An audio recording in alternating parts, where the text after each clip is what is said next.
Ladies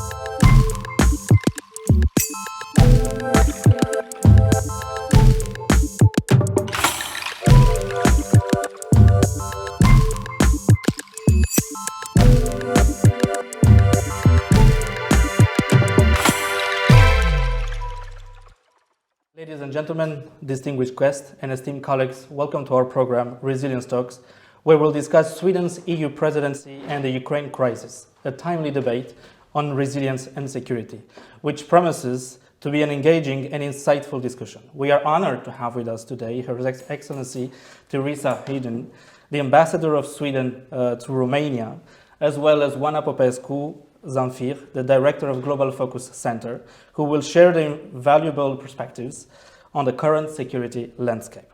As many of you know, Sweden made a historic decision to join NATO alongside Finland in 2020, marking a significant shift in the region's security dynamics. With Sweden being a champion in building national resilience across all sectors, we are eager to learn from their experience and best practices.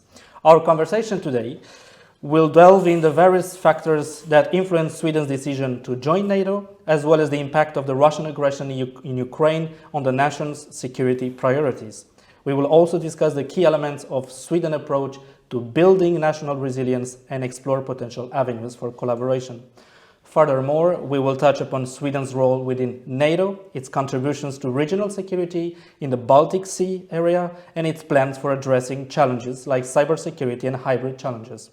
Oana Popescu Zamfir, with her extensive experience in international affairs and her roles as the Director of Global Focus Center, will provide valuable insights and facilitate a productive exchange of ideas. Once again, I would like to warm welcome you here, Ambassador Hyden and Oana Popescu Zamfir, and thank you for joining us today. We appreciate your expertise and for exchanging ideas today. So I will be addressing the questions that goes for both of you, and each and every one of us, you with its own insight and answers.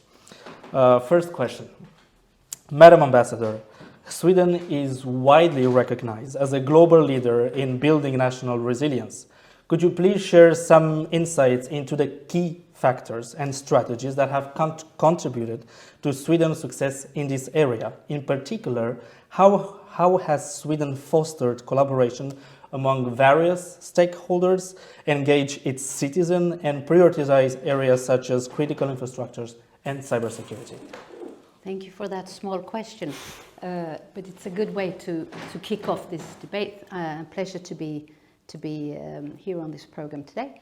I would say I think a lot of the results we see today is because of one factor, which is trust. I believe Sweden is still the society, the country where the citizens have the highest trust in their institutions, in the government, in the parliament, and in other government functions. Vice versa, the public institutions also trust the citizens. And I think there perhaps what we saw happening in Sweden during the COVID pandemic was also a reflection of that sort of mutual trust, because we never had a lockdown, but people did take certain measures as they were recommended to do. So just as a small example, perhaps, of how that sort of both resilience and that trust worked in practice. Question is, of course, where does that trust come from? You don't just snap your fingers and you have it. It is for sure something that we have had, because it's been measured. It has been measured by some institutes over time, and we've had this with very little variations for a number of decades.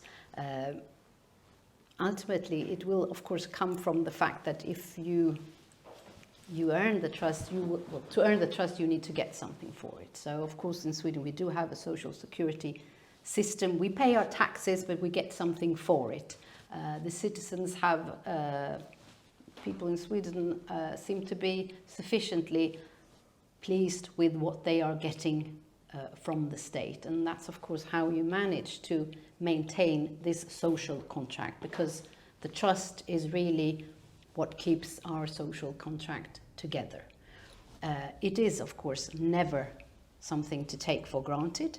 And I think this is the challenge we are seeing today in my country also. We do have issues of segregated communities, so we need to take this discussion and we need to work harder on this. To build this trust is also, of course, to teach kids in school a couple of things, such as, for instance, how to be resilient, how to work against disinformation, how to detect disinformation. That's one thing. And another thing, I believe, is, which is also part of the Swedish educational system, it's not something that is, it's not a course in itself, but it is the mere methodological way of teaching in Sweden, which is based very much on the questions and answers, the right to sort of question something, the possibility to debate, question your teacher, to try trial and error, basically, and ultimately teamwork. So this enhanced social contract that you're talking about, because you have studied many countries in the region, and you have focused a lot on resilience, disinformation, phenomenon, hybrid. How do we build this enhanced social contract? What do we do wrong if we do something wrong, or what can we do better? Well, are we even trying? I would say across the region, not just in Romania. I don't think that we have considered the social contract enough so far. I think, strangely enough, the resilience in our region, including Romania, actually stems from the healthy distrust of government. We have completely different circumstances than the Scandinavian countries. Romania ranks first, I think, in the EU in terms of lack of confidence in both state institutions and in one another, which is an actual problem when it comes to building societal resilience. But what we do have from our experience of communism and dictatorship and so on and so forth is something that is conducive to both democracy and resilience. Namely, we never take anything that any government does for granted. We never really buy what we are being sold by the political class. On the one hand, that can be healthy and it can be a good reservoir to start building resilience from. On the other hand, it can be destructive, and I'm afraid it is at this point, and it provides ample room for radical anti-establishment forces to grow, because just as we don't trust the government, unfortunately, successive governments and the political class hasn't really trusted the people and hasn't even tried to build both from the top down and bottom up. While we mistrust the government, at the same time, we have a legacy and we have a pretty disturbing basis of autocratic tendencies. We tend to like strongmen, we like strong figures. So it's a mix that we haven't negotiated with after communism, not yet, not enough. And I think the way I see things right now is that it's really high time, and I think we're going to see this next year when we have elections throughout Europe and the region. We are going to see the very dangerous progress of far-right radical forces. Hopefully this is going to be a trigger for the region to look at its democratic mechanisms and to look at societal resilience and ask the fundamental question, well, how have we lost the citizens? How come they don't want to participate in the democratic process anymore? How come that we have high levels of civic participation but not political participation and not elections turnout, for instance? And how can we regain the trust of citizens? Because indeed, I'm afraid that is true. It's healthy to question everything, including your government, but when the trust, the bond of trust is completely broken, there is very little that can be built on that sort of basis. My next question was about citizens' resilience. through my research, and I hear this is a thing in Sweden, where resilience really starts at the bottom with citizens, with ordinary citizens. And you mentioned before school that it all starts there. How do you see this in Romania? Is it?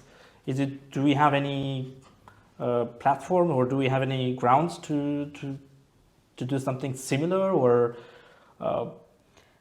are just social contracts just broken? To be honest, I would have to say no. I mean, look at the education system.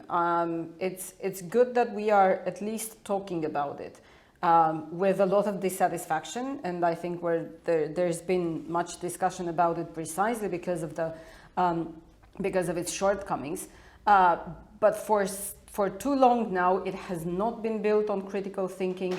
It has not been built on a healthy relationship that puts the child and the child's interests at the core of the education process.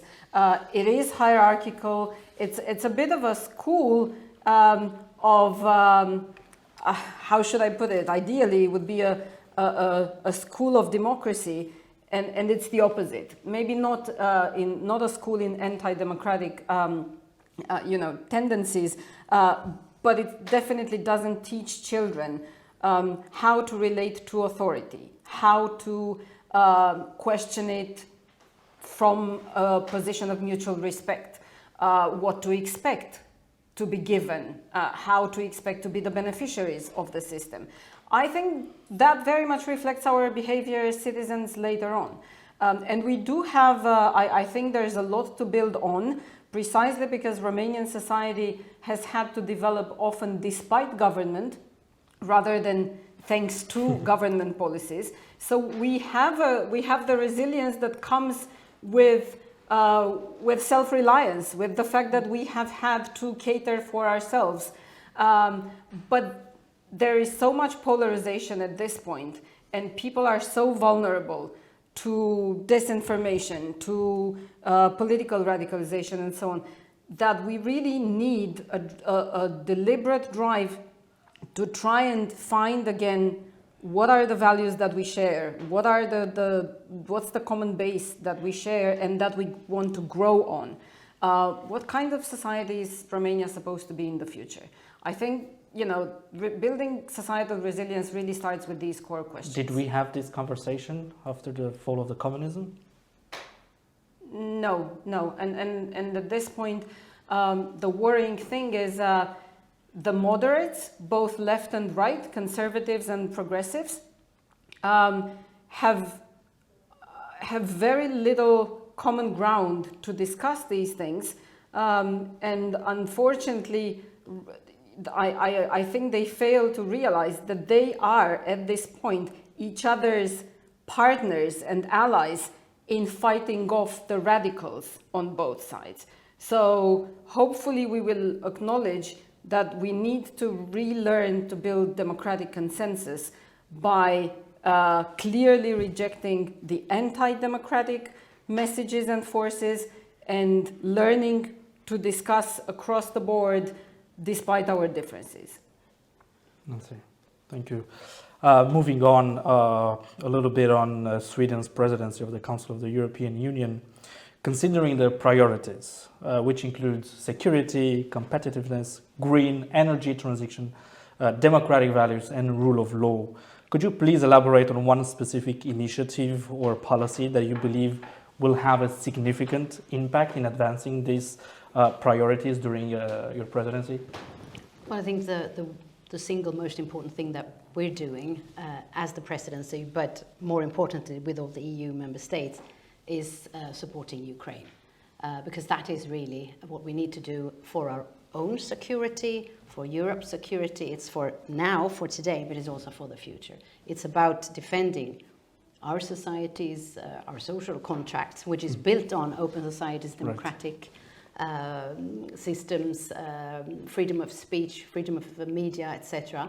And of course, what we've done so far, I think one important issue is, of course, that we've been able to maintain unity. All right, that's. And it's not easy with 20. It's not easy. But we've managed, and by we I mean it's a collective we, not just the Swedish presidency.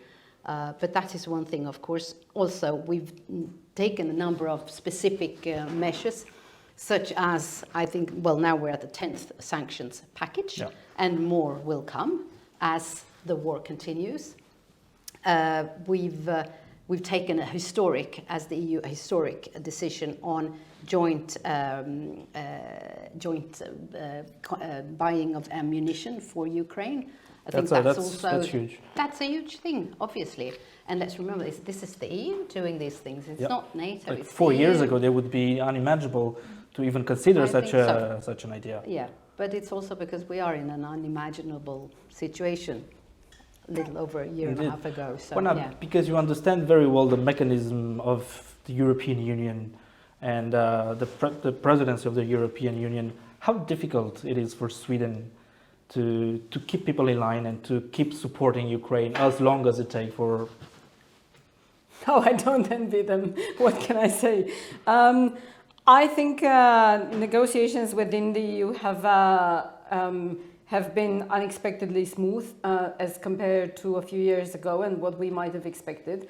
I think the support for Ukraine is pretty much unanimous, with a few notable exceptions that we know, Hungary, Austria, and various of their objections. But overall, I think the EU is pretty much on the same side. I'm afraid we're going to see more fracture as the war drags on.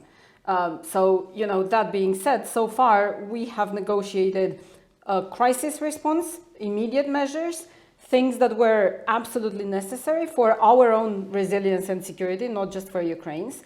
I think as we move into the territory of the more strategic, longer-term thinking and the question of how are we going to face the revisionism that comes from Russia and China as a united front, this is going to open new debates that are going to be harder to sail for the through. long term. Yeah. So I think Sweden, the Swedish presidency has, on the one hand, has been limited in the level of ambition that it could project, precisely because of the circumstances and because it's had to navigate some really key immediate issues and important matters at stake. But at the same time, it has benefited from the fact that there has been a significant degree of unity within the EU.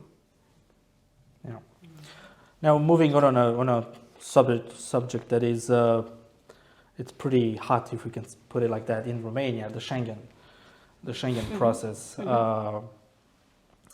Considering Romanians' ongoing efforts to join the Schengen area, as you are well aware, and following our Prime Minister's visit to your country, could you please share with us Sweden's position on this matter? Certainly. Now, I mean, this is not, it's not only Romania's efforts to try and join Schengen. It's really, it's a priority for the Swedish presidency. And just to start noting, of course, that Sweden voted for Romanian Schengen in December. Unfortunately, Romania was blocked because of two countries, or one country and one country with the situation with Bulgaria. And so in one sense, Romania is still stuck. And we understand as the president, it's an unfair situation. It is for reasons that are not linked to Romania, that Romania does not, or have already showed in terms of technical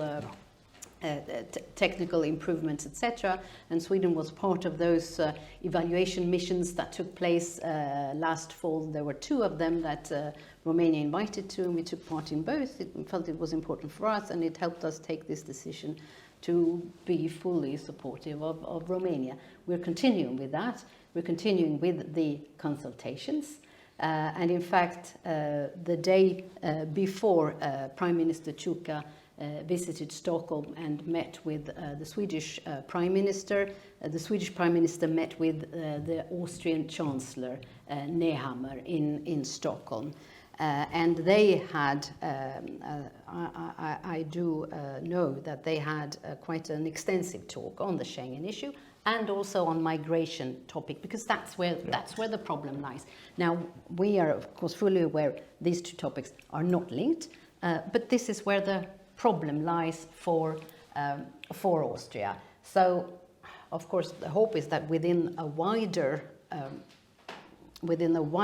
perspective of solving these issues, and not necessarily, that doesn't mean we need to have a full agreement on the full asylum and migration package, but to move forward on certain issues, that should help to deblock. What Romania is doing, I just want to mention it here, which I think is highly appreciated also by the Austrian Chancellor, is, for instance, this pilot project to show your experience with the border with Serbia, for instance. So, of course, Romania is part of this, and I think the constructive approach of Romania is very much welcomed by the Swedish presidency, helps us to continue to keep this on the agenda. We will see where we are before the end of the Swedish presidency. If we are not at the end there, for sure we will make it clear to the Spanish incoming presidency to take this issue further. Oana, do you have any thoughts? Do you think it would be possible for Romania to join the Schengen area during the Sweden's presidency? Or what are the chances? Slim, but they're there. If they're better than the chances we have with the upcoming trio of presidencies, and especially in the context of the electoral year 2024. So if we do have a chance, it's pretty much now. At the same time, what the Swedish presidency, what any EU Council presidency can do is relatively limited. I mean, it can be creative in trying to bring the parties to the table and have them to negotiate, as rightly pointed out, perhaps in new ways that might open some avenues for a constructive outcome. But other than that, unfortunately, we see this practice become more and more frequently used. The harder it is within the EU to reach agreement on contentious issues such as migration, the more different member states are tempted to oppose their veto rather than take the much more painstaking path of negotiation, building majority alliances, and so on and so forth. We see this happen with enlargement, when Bulgaria, out of the blue, blocked the opening of negotiations with North Macedonia. We see this done in NATO, with Turkey blocking Sweden currently. So, to be honest, I think on the one hand, it's what Romania is trying to do now is as much as it can do under the circumstances. Ideally, we would have done this years ago, much more energetically, before it came to this. On the other hand, I think this is something we perhaps might need to raise within the EU with the other member states, that this is behavior that should not be tolerated, because we're going to have to reach important decisions soon enough at EU level. If this is going to become common practice, if everybody's going to flex their muscles and say, you block me, I can block you, or I can block some other country, and so on and so forth, this is really not going to help us moving forward. So I think, there can be no question of reopening treaties, changing the voting procedure when we have a war on our border, but political costs can be associated to this kind of behavior. So there's where perhaps Romania and Sweden, having been on the losing end of such experiences recently, can work together in the future. Absolutely. Because you mentioned NATO and Sweden, moving on to my next questions, what were the main factors that made Sweden historically choose to change its neutrality and to apply for a NATO membership? Was it 24 February? Or was it a process that started with 2014, Crimea? Or what was, is there an exact timeline where, okay, we're doing this? Well, I think what triggered it was really 24th of February, the war of aggression, the start of the war, Putin's aggression war on Ukraine, really. Of course, there have been political parties in Sweden that have been advocating for Sweden in NATO since a number of years, but they were always in a minority. There has never been a majority of the population in favor of NATO. Rather, we have been comfortable, and we have seen the Swedish people saw it as a good policy for our safety and security to be a non-member of any military alliance. We haven't been neutral in that sense because we're part of EU, and also, of course, we've had a very close partnership with NATO since 1994, basically. But we never took that step. So what changed it? Even though, of course, we reacted, being in the neighborhood and having hundreds of years of history with Russia and the Russian Empire. Of course, we saw the war in Georgia. We saw the invasion, the illegal annexation of Crimea, and now this, and the continuous abuse of the frozen or protracted conflicts as the weak spots which Russia can pressure in different ways. So this we've been acutely aware of, but it did not trigger the NATO question until 24th of February, and together with Finland. It was important for us that this first steps were taken together with Finland for several reasons. I mean, historically, we're there at the same sort of eastern front towards Russia, even though they have the border. But also we have a quite extensive military cooperation already. And this is, of course, now what we hope to be as soon as possible completing even the Finnish full membership of NATO by having Sweden as well, because our defenses are also linked in a way. We do depend on each other. Finland does depend on Sweden also, so that's why it is important to have Sweden on the inside of NATO as well. Although we understand that the whole thing that's happening with Turkey and the delay, it's a diplomatic and a political process, and it takes time. Can you, however, are you hopeful that it's going to happen this year, or can you share anything with us? We were invited in Madrid in July last year, and in Vilnius we will be having 1 year after that invitee status. So on the basis of NATO's open door policy, we should be in by then, because we are fulfilling the criteria and we're bringing something to the table. So that's what we're expecting.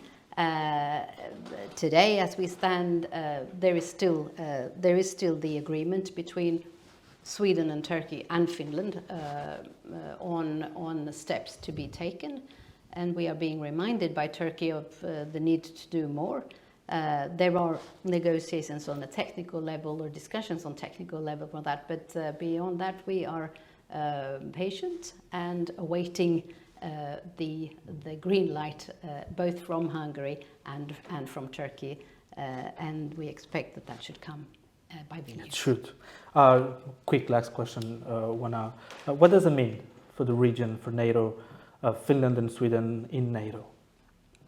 Well, symbolically it means a lot, and the Finnish NATO membership already means a lot, because that's a long border with Russia that NATO has. I would say, again, in practical terms, both Sweden and Finland have worked so closely with NATO. They're so interoperable. We are completely compatible on security interests, that it doesn't make that much of a difference whether they're in or they're out. But obviously, being in means a different level of commitment. It means different opportunities, new opportunities to work together.